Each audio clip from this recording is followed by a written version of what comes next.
रिंखां नार्जारि। गामिनि नामा? हास्राबारि। मारै जादों जाथाया? जाथाया ओरैबायदि जादों थिन थारिखसोआव न'आव थांदोंमोन आरोखि बियो। सोर थाङा? आंनि हिन्जावा। मा नामनि हिन्जावा? पुर्निमा। 3 तारिखआव थांनो होननायनि उनाव मारै जाखो? 3 तारिखआव थांनायनि उनाव आं न'आव खबर लादोंमोन।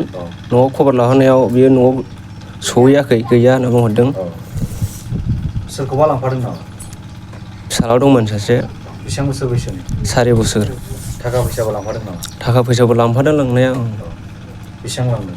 लांनायाव लनबो लादों 35,000। ओमफ्राय आंबोथ' खामायनानै हरखायो सप्ता। बिदिनो 30-40 हाजारसो थाखा लांनाय जादों आरोखि। सोरजोंबा थांनायनि सन्देह खालामदों? सन्देहआ बियो फन रायलायोमोन सासे उदालगुरिनि सेंग्राजों। बेजों थांफादों सानदों? आंनि सन्देहआथ' बेजोंनो थांफानाय नामा सिमां दैमारि होनो। आंनि फन बुदोंना बुआखैमोन? फन बुदोंमोन, फना ब्लक सुइस अफमोन। दा मा खावलायगोन नोंनि हिन्जावखौ? आं दा खावलायनो सानो बेखौनो न'आव फैफिननांगौ आंनि फिसाखौ लानानै। आरो रायजो राजाफोरखौ मा खावलायगोन? रायजो राजाफोरखौ आं बेखौनो खावलायगोन थारमाने अबावबाफोर नुसनबायोबा आंनि जानबुं नाम्बाराव फन हरबानो जागोन आरोखि। थानायाव नों केस होदोंना? थानायाव होदों होनाया FIR। सानबेसे जाखो नों हिन्जावखौ? दिनैजों 13 दिन जाबाय। दा न'आव सोर दं नोंना? आंना दा न'आव फंबाय सानैयाथ' न'आव थाखाया, आं हारसिं थायो आरोखि। जानो लोंनो उसुबिदा जायाखै? जानो लोंनायाव सुबिदा जादों जानायालाय। जाथाया माने आंनि फिसाजो गोमानानै दङ। दा बेखौनो आंबो एसे उदिस लानो थाखाय नोंथांमोनखौ हांख्रायनाय जाबाय। आरो गोमानाया माने 24 तारिखआव आंनि न'आव थांदोंमोन।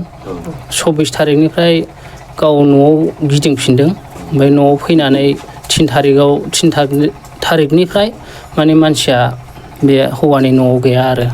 बिजामादै माने आंनि बिजामादै। बेनि सन्देहखौथ' आं जेबो मोननाय जायाखैमोन। दा बिजामादैयासो एसे खबर मोननो हागौ। दा आंनि मोनथिनाया बेनो आरोखि। दा बे गथ'खौ माने गोमादों होननानै आं मोनथिबाय। दा बे गथ'खौ माने रायजो राजाफ्रा बे फटकजों लोगोसे माने मोनथियोब्ला हमनानै दोनोब्ला एसे गाहाम जागौमोन आरो आं बेखौनो सानो। नोंनि गामिनि नामा फाथैबारि। नोंनि फिसाजोआ बहा हाबा जाफैदों? हास्राबारियाव हाबा जाफैदोंमोन। उन्दैफोरखौबो लाना थांफादोंमोन? उन्दैखौबो लानानै थांदों। बेसेबां बोसोर बैसोनि उन्दैया? बैसोआ 4 बोसोर जाबाय। दा नोंथांनि फिसाजोखौ नों मा खावलायगोन? आङो फैफिननो थाखाय खावलायदों आरो रायजो राजाफ्रा मोनोब्ला हमनानै दोनोब्ला गाहाम आरो।